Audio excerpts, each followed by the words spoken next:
सुप्रभात बच्चों, कैसे हैं आप सभी। आशा करती हूँ कि आप सभी बहुत अच्छे होंगे और आप सभी ने जो पिछला अध्याय है वो अच्छे से कंप्लीट कर लिया होगा। तो चलिए अब हम चलते हैं हमारे 12वें अध्याय की तरफ, जिसका नाम है प्रत्याहार। तो चलिए जानते हैं। प्रत्याहार प्रत्याहार शब्द संस्कृत के दो शब्दों प्रति और आहार से मिलकर बना है। तो ये किनसे बना है? संस्कृत के दो शब्द है प्रति और आहार, उससे मिलकर बना है। प्रति का अर्थ नियंत्रण और आहार का अर्थ भोजन है, अथवा जो हम स्वयं में बाहर से लेते हैं। तो यहाँ पर बताया गया है कि प्रति का अर्थ क्या है? नियंत्रण है, और आहार का अर्थ है भोजन जो हम बाहर से लेते हैं। ठीक है। प्रत्याहार का वास्तविक अर्थ आहार पर नियंत्रण अथवा बाहरी प्रभाव पर नियंत्रण करना है। तो इसका वास्तविक अर्थ क्या है कि आहार पर नियंत्रण रखना या फिर बाहरी प्रभाव से नियंत्रण रखना। ठीक है। इसकी तुलना एक कछुए से की जा सकती है जो अपने कवच में से अपने अंग बाहर निकालता है। ठीक है। तो इसकी तुलना एक कछुए से की जा सकती है जो कि अपने अंग से अपने जो हाथ पैर है वो बाहर निकालता है। ठीक है। कछुए का कवच मस्तिष्क है। कछुए का जो कवच है वो उसका माइंड है, मस्तिष्क है, और अंग समझ है, जिसका अनुवाद करने पर अर्थ है संकुचन अथवा समझ से बाहर आना। ठीक है। योग के विचार से आहार अथवा भोजन के 3 स्तर है। तो इसके आपको कुछ 3 स्तर दिए गए हैं। पहला, प्रथम शारीरिक भोजन, जिसमें 5 तत्व शरीर के पोषण के लिए आवश्यक है।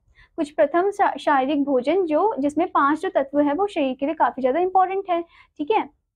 दूसरा, द्वितीय प्रभाव है, जिसमें सूक्ष्म पदार्थ मस्तिष्क ध्वनि की संवेदना, स्पर्श, दृष्टि और गंध के पोषण के लिए आवश्यक है। तो दूसरा जो पदार्थ है वो किन चीज के लिए है? मस्तिष्क के लिए, ध्वनि की संवेदना के लिए, स्पर्श के लिए, दृष्टि के लिए और गंध के लिए। ठीक है। फिर उसके बाद तीसरा, तृतीय आहार हमारी संगीत है। जो लोग हमारे हृदय के समीप होते हैं, हमारी आत्मा को पोषित करते हैं और हमारे 3 गुण सत्व, रजत और तमस को प्रभावित करता है। ठीक है। तो जो तीसरा आहार है बच्चों, वो हमारी क्या है? संगति है। ठीक है। वो हमारी संगति है। जो लोग हमारे हृदय के समीप होते हैं, ठीक है, वो है, और हमारी आत्मा को क्या करते हैं? पोषित करते हैं। ठीक है। हमारे 3 गुण सत्व, रजत और तमस जो है उसको प्रभावित करते हैं, वो है। ओके। अब यहाँ पर बताया प्रत्याहार दोहरा है, इसमें सम्मिलित है। अब प्रत्याहार जो है वो दोहरा है, इसमें क्या क्या सम्मिलित है? असंतुलित भोजन से बाहर आना। जो असंतुलित भोजन होता है, जो अनबैलेंस फॉर्म में होता है, अच्छे से नहीं होता है, तो उससे बाहर आना। दूसरा है गलत प्रभाव और गलत संगति से बाहर आना। और दूसरा है जो गलत प्रभाव होता है, गलत संगति होता है, उससे बाहर आना। ठीक है। हम संतुलित भोजन और उचित संबंधों के बिना अपने मन को नियंत्रित नहीं कर सकते। तो संतुलित भोजन और उचित संबंधों के बिना हम अपने आप को नियंत्रण में नहीं ला सकते हैं। ठीक है। प्रत्याहार का प्राथमिक महत्व संवेदनाओं पर नियंत्रण ही है, जिसमें मन की गति आती है। तो प्रत्याहार का जो सबसे पहला महत्व है वो ये है कि संवेदनाओं पर नियंत्रण करना, जिसमें क्या होता है? जिसमें मन की गति आती है। अब आपको बच्चों यहाँ पर दिया है प्रत्याहार के लाभ, बेनिफिट्स ऑफ प्रत्याहार। ठीक है। प्रत्याहार के कुछ लाभ निम्नलिखित है। सबसे पहला आपको दिया है, प्रत्याहार भयंकर युद्ध के मध्य में भी किया जा सकता है। कि जो प्रत्याहार है ये भयंकर युद्ध के मध्य में भी आप कर सकते हो। फिर दूसरा पॉइंट आपको दिया है, प्रत्याहार का अभ्यास मन को नियंत्रण में रखने में सहायक है। जैसा कि हम जानते हैं, यह संवेदनाओं का प्रबंधन करता है और अतिक्रमण में सहायक है। अब ये जो प्रत्याहार है उसका अभ्यास मन को एकदम नियंत्रण में रखता है। ठीक है। उसके बाद आपको दिया है, यह हमारे ध्यान लगाने की शक्ति को बढ़ाता है और हमारे जो ध्यान लगाने की शक्ति है उसे वो इंक्रीज करता है। अब आपको बताया है, प्रत्याहार जन्म व मरण के चक्र से मुक्ति प्राप्त करने में सहायक है। अब ये जो प्रत्याहार है ये जन्म व मरण के जो चक्र है उससे मुक्ति प्राप्त करने में भी सहायक है। ठीक है। अब आपको यहाँ पर दिया है बच्चों बंध। संस्कृत में बंध का अर्थ है ताला लगाना, बंद लगाना, रोक देना। बंद का अर्थ क्या है? ताला लगाना, बंद लगाना या फिर रोक देना। ठीक है। बंद के अभ्यास में शरीर के विशेष क्षेत्र में ऊर्जा के प्रभाव को रोक दिया जाता है। तो बंद के आभास में क्या होता है कि शरीर के जो विशेष क्षेत्र होते हैं वहां पर ऊर्जा के प्रभाव को हम रोक देते हैं। ठीक है। जब बंद खुल जाता है तो ऊर्जा शरीर से अधिक वेग से वर्धित दबाव के साथ प्रभावित होती है। तो अगर जब बंद खुल जाएगा तो ऊर्जा जो है वहां से प्रभावित हो जाएगी। ठीक है। बंद 5 प्रकार के होते हैं। सबसे पहले आपको दिया है मूल बंद, यानी कि गुद्दा संबंधी रोग, ठीक है। फिर आपको दिया है उड़ियान बंद यानी कि मध्य पेट का उठना। फिर आपको दिया है जालंधर बंद यानी कि ठुड्डी बंद होना। फिर आपको दिया है महाबंद यानी कि एक ही समय पर तीनों बंदों का अभ्यास, ठीक है, कि एक ही समय पर आप तीनों ही बंदों का अभ्यास कर रहे हो। ओके, तो यहाँ पर आपको सबसे पहले इधर दे रखा है मुद्रा। मुद्रा हाव भाव अथवा संकेत को कहते हैं। मुद्रा का मतलब है हाव भाव और संकेत, ठीक है। योग में उंगलियों, हाथों, आंखों और शरीर के अन्य भागों के संकेतों द्वारा ऊर्जा का संचार मुद्रा कहलाता है। अब यहाँ पर बताया गया है कि योग में उंगलियां जो है, हमारे जो हाथ है, हमारे जो शरीर के अन्य भाग है, ठीक है, उनके संकेतों द्वारा क्या होता है, ऊर्जा का संचार मुद्रा कहलाता है, ठीक है। वो क्या कहलाता है, संचार मुद्रा कहलाता है। प्राचीन योग लेखों जैसे हठ योग, प्रतिवीका और घरंड संहिता में बंध मुद्रा के साथ संयोजित है। योग में मुद्रा एक महत्वपूर्ण अभ्यास है, बहुत ही इंपॉर्टेंट अभ्यास है मुद्रा, ठीक है। संस्कृत में मुद्रा का अर्थ संकेत अथवा शिला है। संस्कृत में इसका मतलब क्या होता है, संकेत या फिर शिला। यह मस्तिष्क की निश्चित आंतरिक अवस्था की ओर संकेत करती है। तो ये जो मस्तिष्क के नीचे की जो निश्चित आंतरिक है, उसकी अवस्था की ओर ये संकेत करती है, ठीक है। अब आपको यहाँ पर इसके लाभ दिए गए हैं। मुद्रा के कुछ लाभ निम्नलिखित है। सबसे पहला, यह हमारे मानसिक केंद्र को स्वच्छ रखती है और शरीर के विभिन्न भागों में जीवन शक्ति का संचार करती है। तो हमारा जो मानसिक केंद्र है उसको एकदम साफ, अच्छे से स्वच्छ रखती है ये, ठीक है। और हमारे जो शरीर के विभिन्न भाग हैं उनमें जीवन शक्ति का ये संचार करती है, ठीक है बच्चों। फिर आपको दिया है मुद्रा शरीर के जैव चुंबकीय क्षेत्र को शुद्ध करती है और नकारात्मक ऊर्जा से बचाती है। तो ये हमारे जो जैव चुंबकीय क्षेत्र है उसको एकदम शुद्ध करती है, प्योर करती है और नकारात्मक नेगेटिविटी जो है उससे हमें बचाती है, ठीक है। तो अलग अलग टाइप की मुद्रा होती है, बॉडी को कैसे किस तरीके से आपको बेंड करना है, क्या हाथ पर झुकना है, ठीक है। तो वो आपकी अलग अलग टाइप की मुद्रा होती है। ऐसे फिंगर्स की भी अलग अलग टाइप की मुद्रा होती है, जैसे ये वाली ओम मुद्रा हो गई, ठीक है। अब बच्चों सेकंड यहाँ पर हमें पॉइंट दिया है सामान्य मुद्राएं। यहाँ पर आपको दिया है ज्ञान मुद्रा। ज्ञान मुद्रा मानसिक रोगों से प्रभावकारी है। यह प्रसन्नता प्रदान करती है। ये जो मुद्रा है ये क्या प्रदान करती है, प्रसन्नता प्रदान करती है, हैप्पीनेस, वृद्धि का विकास और समृद्धि को तेज करती है। यानी कि आपकी जो फोकस, जो कंसंट्रेशन पावर है उसको वो इंक्रीज करती है। यानी कि बच्चे आपका जो वृद्धि का विकास है वो करती है और जो स्मृति है उसको तेज करती है। यानी कि आपका जो कंसंट्रेशन पावर है उसको वो इंक्रीज करती है, ठीक है। जैसे कि आप यहाँ पर देख सकते हो, ऐसे आपको करना है। ये क्या है आपका, ये है आपका ज्ञान मुद्रा, ठीक है। ज्ञान मुद्रा के लिए आपको जो इंडेक्स फिंगर है उसको कहाँ पर मिलाना है, अपने थंब में मिलाना है, ठीक है। और ये जो तीनों फिंगर से एकदम स्ट्रेट होनी चाहिए। तो ये आपकी ज्ञान मुद्रा है, ठीक है। तो बच्चों यहाँ पर हमें बताया गया है, कुछ स्टेप्स बताए गए, यानी कि विधि बताई गई है। तो सबसे पहले आपको क्या करना है, तर्जनी उंगली और अंगूठे को मिलाइए। तर्जनी उंगली मतलब ये वाली, और उसे मिलाना है आपको अंगूठे के साथ, ठीक है। बाकी 3 उंगलियों को सामने की ओर रखिए और बाकी 3 उंगलियों को आपको सामने की ओर रखना है, एकदम स्ट्रेट, ठीक है। इस तरीके से जैसे आप इस फिगर में देख रहे हो। अब हमें दूसरा मुद्रा दिया है शून्य मुद्रा। शून्य मुद्रा कान से संबंधित दर्द और बीमारियों में आराम पहुंचाती है। अब बच्चों ये जो शून्य मुद्रा है ये कान से संबंधित जो दर्द होता है ना, जैसे कभी आपको कान में पेन होता है, ईयर में पेन होता है, ठीक है, तो उससे ये आराम दिलाती है। और कोई भी बीमारी होती है तो उनसे वो आराम पहुंचाती है। तो इसकी विधि आपको दी गई है। मध्यमा उंगली को अंगूठे के सिरे से दबाइए। जो मध्यमा उंगली है ना उसको आपको अंगूठे के सिरे से दबाना है, ठीक है। अंगूठे को मध्यमा उंगली पर रखिए, तो अंगूठे को आपको मध्यमा उंगली पर रखना है, ओके। बाकी की उंगलियों को सामने की ओर सीधा रखें और बाकी की जो उंगलियां उनको आपको सामने की ओर सीधा रखना है।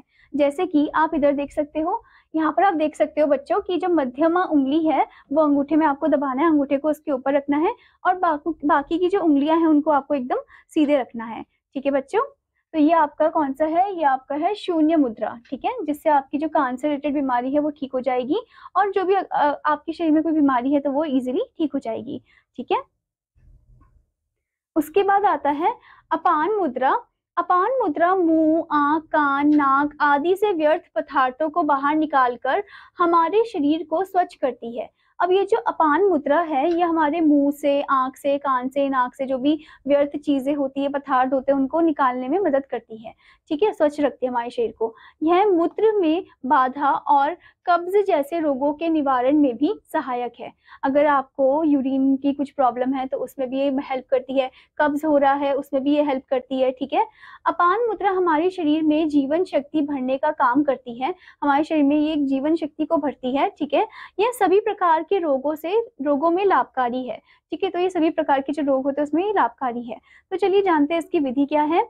सबसे पहले अपने हाथ की तर्जनी उंगली को मोड़कर अंगूठे के अग्रभाग से मिलाइए तथा मध्यमा व अनामिका उंगली के प्रथम छोर को अंगूठे के प्रथम छोर से स्पर्श करके हल्का सा दबाइए। बाकी दो उंगलियों को सामने की ओर सीधा रखिए। ठीक है, तो बाकी दो उंगली को आपको सामने की ओर सीधा रखना है, जैसे कि आप यहाँ पर देख सकते हो अपान मुद्रा आपको दी गई है। ठीक है, तो बच्चों यहाँ पर हमें बताया गया है कि आपकी जो मध्यमा उंगली है और आपकी जो अनामिका उंगली है उसको आपको अंगूठे के साथ ऐसे मिलाना है, और आपकी जो बाकी की जो उंगली है उनको आपको एकदम स्ट्रेट करना है, स्ट्रेट रखना है। ठीक है, तो ये आपका कौन सा मुद्रा है, ये आपकी मुद्रा है अपान मुद्रा। ठीक है, इससे क्या होता है, इससे आपके मैल वगैरह जो होते हैं आपके कान में, नाक में, आंख में, वो सब बाहर निकल जाते हैं, आपकी बॉडी एकदम हेल्दी रहती है। ठीक है बच्चों, अब उसके बाद आता है वायु मुद्रा। वायु मुद्रा गांठियां, शरीर में कंपन जैसे रोगों के निवारण में सहायक है। अब ये जो वायु मुद्रा है इसमें जब शरीर में गांठियां हो जाता है या कोई भी कंपन होती है तो उन रोगों से मुक्त करता है। ठीक है, यह प्राण मुद्रा के अभ्यास के बाद अच्छा परिणाम देती है। तो प्राण मुद्रा के अभ्यास के बाद आपको ये करना चाहिए वायु मुद्रा को। ठीक है, इसकी विधि क्या है, तर्जनी उंगली को अंगूठे के आधार पर दबाइए। तर्जनी उंगली जो है उसको आपको अंगूठे के आधार पर दबाना है, यानी कि आपकी जो इंडेक्स फिंगर है उसको आपको अंगूठे के आधार पर दबाना है।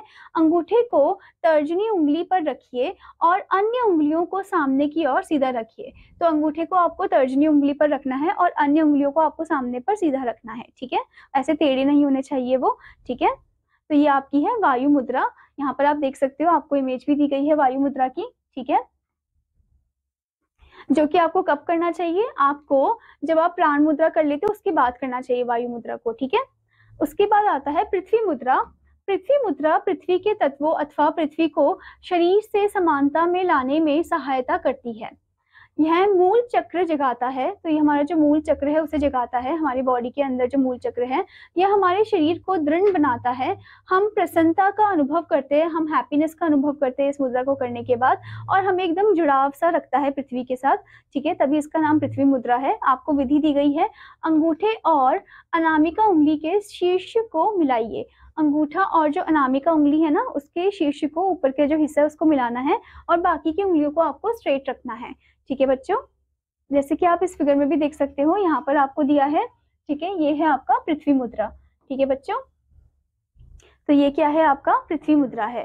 ठीक है, उसके बाद आता है वरुण मुद्रा। वरुण मुद्रा जल के संग्रहण के कारण रक्त की गुणवत्ता को बढ़ाती है। तो जल के संग्रह के कारण ये रक्त की, हमारे शरीर में जो रक्त की गुणवत्ता है उसको बढ़ाती है। यह शरीर को ताजगी देती है और शरीर को एकदम फ्रेशनेस देती है। ठीक है, इसकी विधि क्या है, छोटी उंगली और अंगूठे के शीर्ष को मिलाइए। छोटी उंगली और अंगूठे के शीर्ष को आपको मिलाना है, इनकी पिंकी फिंगर जो है उसको और अंगूठे के शीर्ष को आपको मिलाना है। ठीक है, जैसे कि आप यहाँ पर देख सकते हो, यहाँ पर आपको दिया है वरुण मुद्रा, आपको इमेज दे रखी है, तो आपको ऐसे मिलाना है और बाकी उंगलियों को आपको एकदम सीधा रखना है। ठीक है, तो ये है आपकी वरुण मुद्रा। अब उसके बाद है सूर्य मुद्रा। सूर्य मुद्रा हमारे शरीर के वजन को घटाती है। तो ये जो सूर्य मुद्रा है ये हमारे शरीर का जो वजन है उसको घटाती है। ठीक है, वेट लॉस में बहुत ज्यादा हेल्पफुल है। तो इसकी विधि क्या है, अनामिका उंगली को अंगूठे के आधार पर रखकर दबाइए। तो आपको अनामिका उंगली को अंगूठे के आधार पर रखकर आपको दबाना है। ठीक है, अनामिका उंगली ये रही। ठीक है, इसको आपको अंगूठे के आधार पर रखकर ऐसे दबाना है और बाकी उंगलियों को आपको सीधा रखना है, जिससे आपकी हेल्प होगी, आपका वेट लॉस होगा। ठीक है, फिर उसके बाद आपको दिया है लिंग मुद्रा। लिंग मुद्रा शरीर में ऊर्जा उत्पन्न करती है। तो लिंग मुद्रा जो है वो शरीर में ऊर्जा को उत्पन्न करती है। यह ठंड व जुकाम के निवारण में सहायक है। और ये ठंड और जुकाम अगर कफ एंड कोल्ड वगैरह होता है तो उसमें भी ये सहायक है। ठीक है, इसकी विधि क्या है, दोनों हाथों की उंगलियों को आपस में मिलाइए, दोनों हाथों की उंगलियों को आपस में आपको मिलाना है। उल्टे हाथ का अंगूठा ऊपर रखिए, उल्टे हाथ का मतलब कि लेफ्ट हैंड का जो अंगूठा है उसको आपको ऊपर रखना है। सीधे हाथ के अंगूठे और तर्जनी उंगली से गोला बनाते हुए आपको क्या करना है, फिर सीधे हाथ के अंगूठे और तर्जनी उंगली से आपको गोला बनाना है। ठीक है, उल्टे हाथ का अंगूठा सीधा खड़ा रहना चाहिए, उल्टे हाथ का जो अंगूठा है वो एकदम सीधे होना चाहिए, खड़ा होना चाहिए, और सीधे हाथ का इसके चारों ओर रहना चाहिए, और सीधे हाथ का जो है वो उसके चारों ओर रहना चाहिए। ठीक है, जैसे कि आप यहाँ पर देख सकते हो।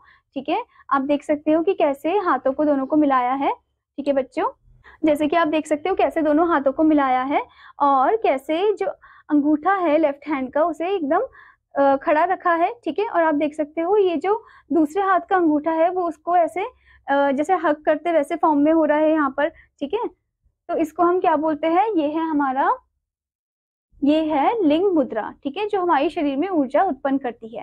ठीक है बच्चों, आशा करती हूँ बच्चों कि आपको अध्याय अच्छे से समझ में आया होगा। तो आपका होमवर्क है कि आपको इस अध्याय को अच्छे से पढ़ना है, और इसमें जो आपको मुद्रा दी गई है ना वो आपको इसकी प्रैक्टिस करनी है अच्छे से सुबह सुबह उठकर। ठीक है, और आपको योग का अभ्यास सुबह सुबह करना चाहिए जो कि आपको एकदम हेल्दी बनाता है। ठीक है बच्चों, और आपका होमवर्क ये भी है कि आपको एक्सरसाइज को भी अच्छे से कंप्लीट करना है। अब मैं आपको मिलूंगी अगले अध्याय में, तब तक के लिए धन्यवाद बच्चों।